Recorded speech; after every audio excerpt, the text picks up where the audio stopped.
So, with the recent releasing of the mouse, so to say, with Disney's first iteration of Mickey Mouse, Steamboat Willie, being put into the public eye, it's kind of got me thinking how lots of Disney's original works, or maybe that's not the correct way to say that, a lot of Disney's popular works are derivative of other people's intellectual properties. A lot of them are reworkings or reimaginings of a lot of fairy tales from the past. And while obviously the Brother Grimms aren't responsible for all of Disney's works, a lot of them are. You can find the first iteration of Cinderella, Rapunzel, Sleeping Beauty, or in this video, I want to specifically talk about Snow White. Now, excuse me, I was doing a lot of singing and a lot of screaming for the past few days, and my voice is still not healed. But I have not done too much research into the Grimm brothers. I would like to do so after this video, but I just really wanted to talk to somebody about this. So here I am recording this video. But these two men are two German authors who made fairy tales back in the 1800s, who have probably influenced a lot of people's childhoods that we probably didn't even realize. I didn't even know who these guys were until I was doing a lot of research into the history of a lot of Disney IPs. One thing I decided to do was I wanted to rewatch Snow White for the second time. But first, I decided to actually read the story that inspired it by the Grimm's brothers.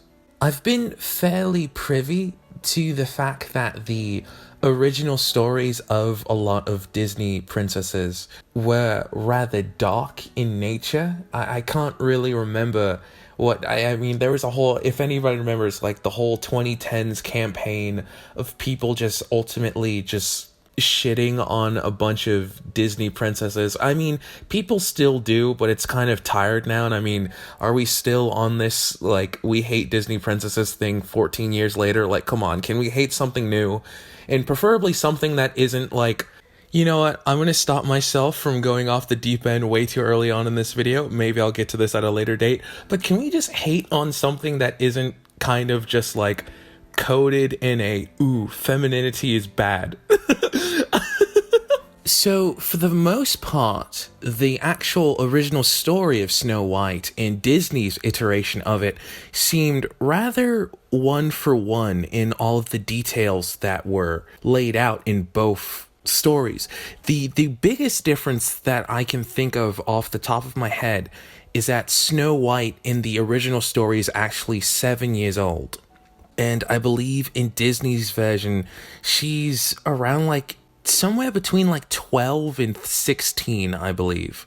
One thing I also detailed that I found really funny was that the evil queen is Snow White's stepmother, when I thought back to a lot of Disney stories, and I don't know if this is also a thing in the Grimm's brothers stories, because I have this, the only one I've read so far is Snow White, but in a lot of Disney stories they have this like love to make stepmothers be absolutely terrible people. Like, I'm not going to spoil any sort of like Disney stories, but I'm thinking of a lot of Disney stories right now in my mind where there's a stepmother and she's just a terrible person. I'm like, what's up with this stepmother slander that's just going on in the Disney household? Somebody has some untapped like trauma that they need to work through with their stepmother, because this is just a story beat that keeps showing up. So pretty much a quick little synopsis of Snow White is that she is a princess born into a kingdom, and her mother dies shortly after giving birth to her. And so her father, the king of the kingdom, remarries her stepmother, who is seen as the most beautiful woman, or the fairest of them all, as the mirror proclaims. And her evil stepmother, who's also known as the Evil Queen, is very jealous of Snow White because the mirror is telling of this day when Snow White will be seen as the most beautiful woman in the kingdom, and the Evil Queen will no longer be considered the fairest of them all. And so the Evil Queen does what any rational adult would think to do when paired up with this very, very tumultuous situation. She plans to kill the child. No, not herself. She gets one of the gods to do it. She's not a savage. And I would just like to reiterate, because I do find this very comical, grown-ass woman beefing with a 7-year-old, by the way. Oof. Oh my God. Oh, Jesus Christ. That actually mirrors a lot of things in real life, but I'm not even going to get into that because that is a different time for a different video. I'm just saying, yo, some of y'all adults are really embarrassing yourselves on TikTok. That's all I got. That's all. I'm moving on. I'm just like, yo, I could never beef with a child, but some of y'all grown ass adults are weird. Some of y'all are weird and deserve to have y'all internet revoked. But going back to how a lot of people, at least from what I've heard, that a lot of the original stories of these princesses were rather dark, I can't really say that is the case for Snow White. The only thing that I can think of, and again, you have to remember that this is a 7-year-old that we're talking about Snow White in the book, is that the Evil Queen tried to, how do I say this without getting my channel nuked? The Evil Queen tried to eradicate Snow White multiple times. The Evil Queen tried to eradicate Snow White multiple times in the book. And what's crazy, right, is that in the movie, she only attempted to take out Snow White. She technically tried twice. One, the first time would have been by using the god, but then the second time in the movie would have been the last time, and it would have been with the poison apple. Well, the poison apple is a thing in the book. It is the last thing that she tries, but the first thing that the Evil Queen does. So she finds the dwarves' house, right? She gets Snow White to open the door, and this mythical book with talking musical animals and dwarves that say hi ho, it's off to work we go, and fucking evil queens, kings, and princesses. You'd think something mythical would happen. Maybe she'd cast an evil spell. Maybe she'd put her in some sort of enchanted prison.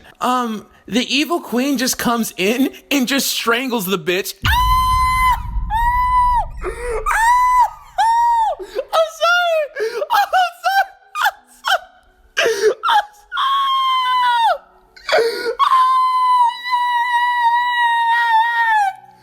She just strangles her. She just wraps her hands around her neck and just strangles her. It is never that serious.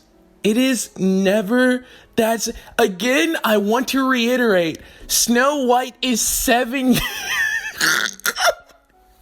Imagine pulling up to some random little girl's house just to strangle her because you think she's going to be more pretty than you someday. Yo.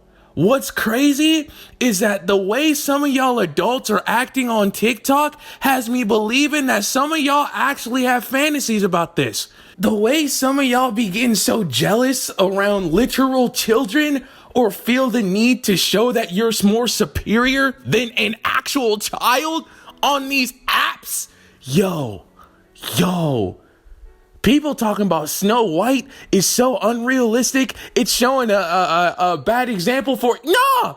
It's showing an example of y'all Hell no. Y'all not mad at Snow White for showing like whatever. Y'all mad that it's a mirror of your reality. So let's talk about the age disparity in the original book and in the movie. And I feel as though that was done on purpose for I'm sorry. I'm so sorry. I shouldn't make a joke like this, but it's all like, yo. It's like, did she have to bend down to grab the child's neck? Like, I'm like, yo, how do you as a grown, how do you just like, what are the mechanics of a grown woman just strangling?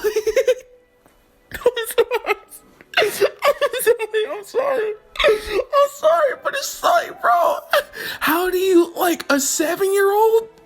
Like, they're not even to your waist. You have to kneel down to strangle a 7-year-old. So in the book, I did say that the evil queen herself, personally, tries to take out Snow White multiple times. And she does this by figuring out a way to make Snow White open the door so she can come in and carry out one of her evil plans. And the dwarves find Snow White incapacitated the first time. I believe that was after the strangulation. And I'm sorry. I'm so sorry. I'm sorry. I'm a terrible person. And so the dwarves come back and they revive Snow White, and they're all like, you can't open the door for random people. You don't know what they want. It could be the evil queen and she could try to hurt you.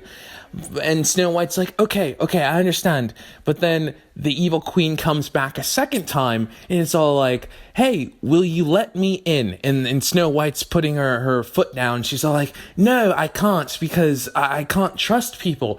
And then the evil queen somehow still gets on Snow's good side, and she gets inside the house. I feel like that is a showcasing of, just being young and naive. Maybe not today, because I feel like people are more smarter today, but I don't know what but I don't exactly know what the climate was like in the 1800s. Well, I do know what it was like, and it wasn't good for people like me. But anyways, I think it's a good time to kind of talk about the movie. First of all, is that there was no kiss in the book, which, thank God, because the first thing that I was thinking of when they detailed Snow's age in this book was that she was 7. And I was like, there's already this weird thing in the movie where I can't remember how old Snow is. She's either like 12 or 16, but the prince is definitely a grown man, which, the fuck? But, so I was very much fearful while reading the book and knowing how much younger Snow is in the book's version to figure out what the ending would be after the apple has her in a eternal deep sleep. So, surprisingly, the poison apple does show up in the book, even though I don't know what the purpose of it being poisoned was, because Snow doesn't wake up from a kiss, or from true love's first kiss. She wakes up after one of the prince's guards slips on a rock and it dislodges the apple from her throat, and she just wakes up. Like, I'm just like, okay, so why did the apple need to be poisoned? All you did was shove the apple so far down her throat that she was just choking. How did what was the point of the apple being poisoned? I don't get it. But also, let's talk about the prince for a second. So the prince comes by, and the dwarves are like mourning Snow White's death. And the prince just sees this little girl and goes, fair maiden, so beautiful and so young. How could you be taken from me at such a beautiful time? I can't bear to see you like this. Please, for the love of God, let her come back with me, and I'll cherish her for the ends of time. And then the dwarves just kind of look around like, what the fuck? And then the prince just goes, please. And then the dwarves go, sounds like a deal to me. Like, what the hell? Like, they just, like, what? They just gave her away.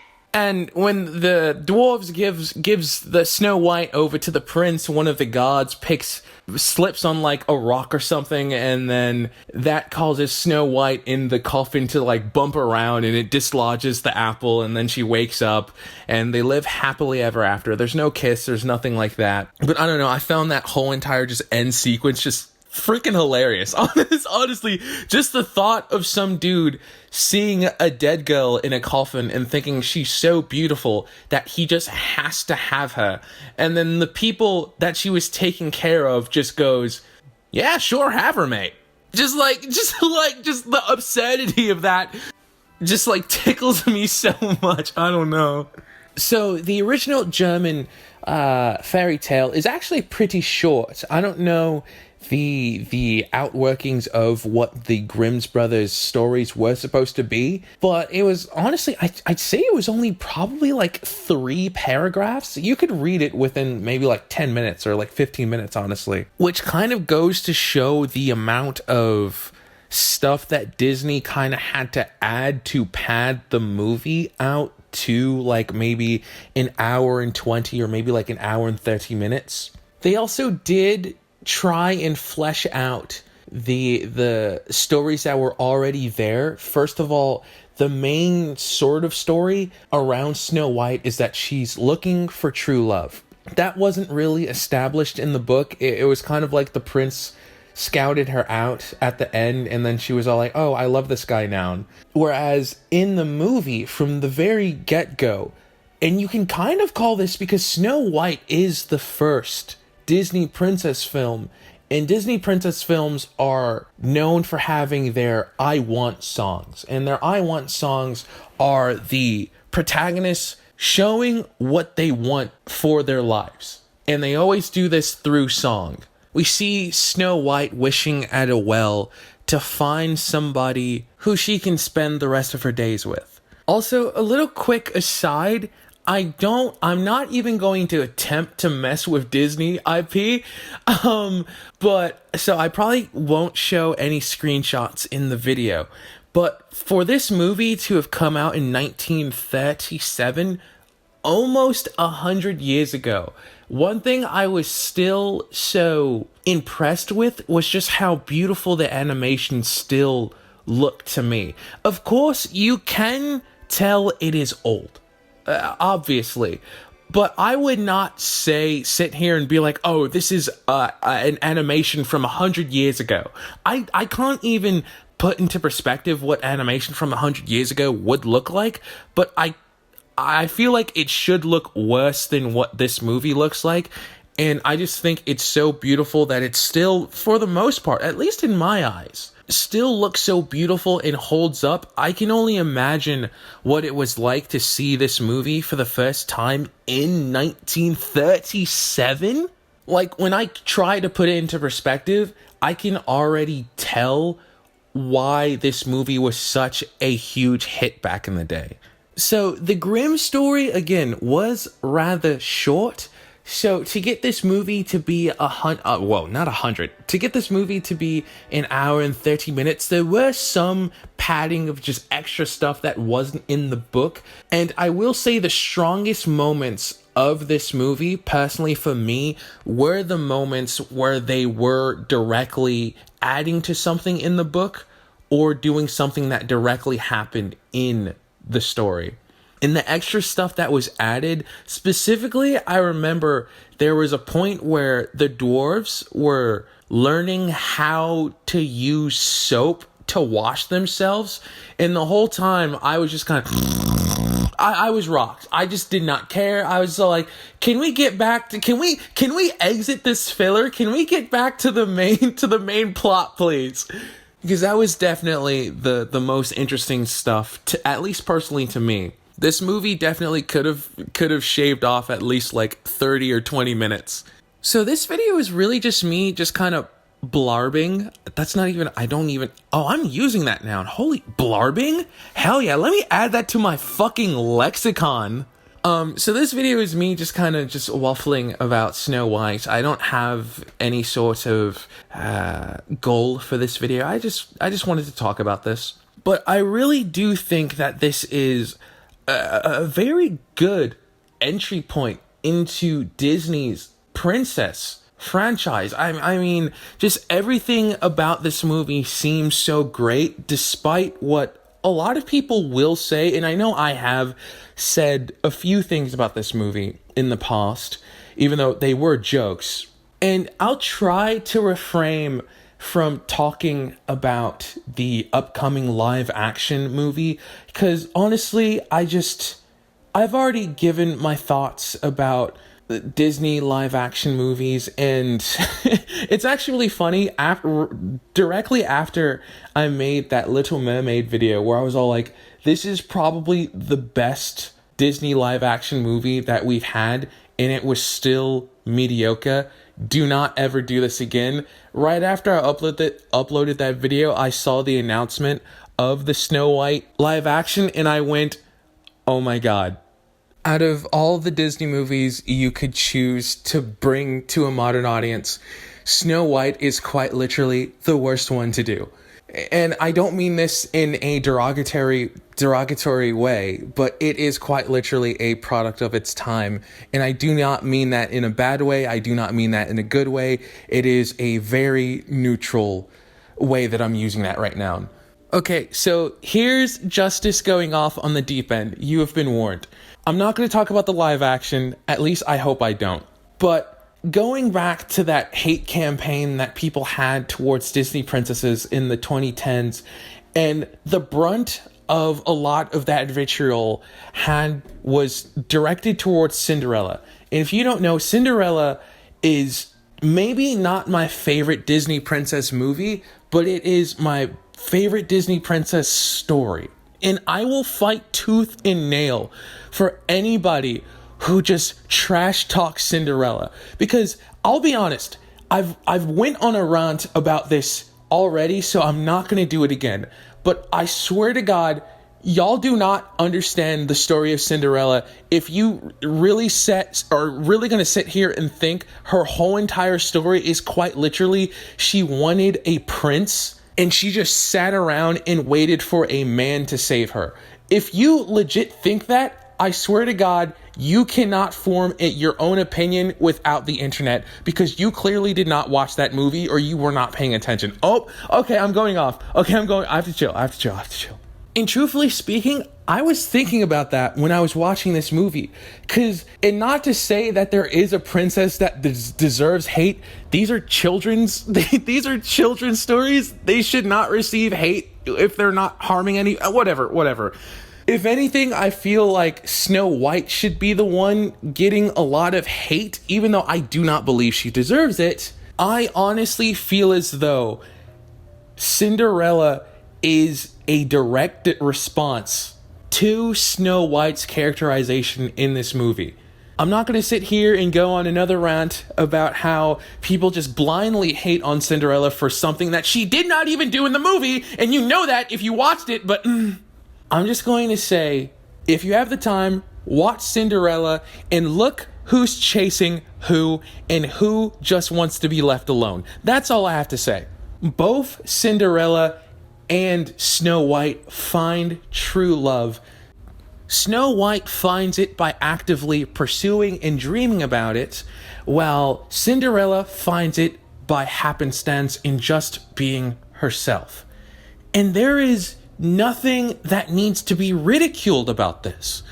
I hate how we as people can sit here and be like, we are so diverse, we are so different, everybody is so, not everybody is on the same life path. But when it comes to things such as dating or love or anything of the sort, everybody has to be the same. And if somebody is chasing love in a way that is different from me, then you are inherently flawed and you are a detriment to society. It's just like, can we just not exist as individuals? I think it is lovely that Snow White wanted love, and I don't see an issue with that. And I still think Cinderella is one of the most beautiful love stories that I've seen, because the main message of that movie was that Cinderella was literally abused for years. She was literally a slave to her whole entire family for years, and all she wanted to do was be free for one night. One night! And she got that. That was her wish. She wasn't looking for a prince. She wasn't looking for love. She just wanted to feel free. She went out for one night, and a man saw how wonderful of a person she was, and he hunted her down and married her. Okay, I'm going on that rant again. But let's even take a movie like Disney's Frozen, where there is no first love's kiss, where there is no getting married. We find Frozen's love comes from familial or from family love, sisterly love, and that is wonderful. Can we not have options, people? We don't all have to find love in the same way. Why do we ridicule people? Oh, you're actively seeking love? You must be a broken person. Work on yourself. Oh, you're not looking for love? You only want to be with your family and you must have something happen to you when you're younger. Fix yourself. Go to therapy. You're not looking for this, that, and that. Like, who cares? Let people find their own path. If nobody's getting hurt, why does it concern you? Oof, I'm going to talk about the live action, and I'm ending the video. I knew for a fact that the adaptation of this new Cinderella movie was going to be dog shit before I even heard anything about it. And just that one interview, she's not looking for true love. She doesn't need Why? Why does it matter? If she's looking for true love, why is that a bad thing? Why is love terrible? I'm sorry. Cinderella's, I know it, while it wasn't in the original, but Disney's Snow White without love that is not a Snow White story. If you wanted to tell that type of story where love doesn't matter, go make a new movie. Don't fuck with something that's already established. Ooh, okay. Well, that was something. What did this video turn into? This was going to be a 5-minute video. Oh dear, this was supposed to be a 5-minute video. I don't know how to end this video. I did not expect myself to get so enraged there at the end. But it's been justice. I love Disney. I also love Snow White. If that makes me a bad person, so be it. You can call me the evilest queen. Now go fetch me an apple, peasant. I'm joking. Okay, it's been justice. I'll see you a lot later. Peace.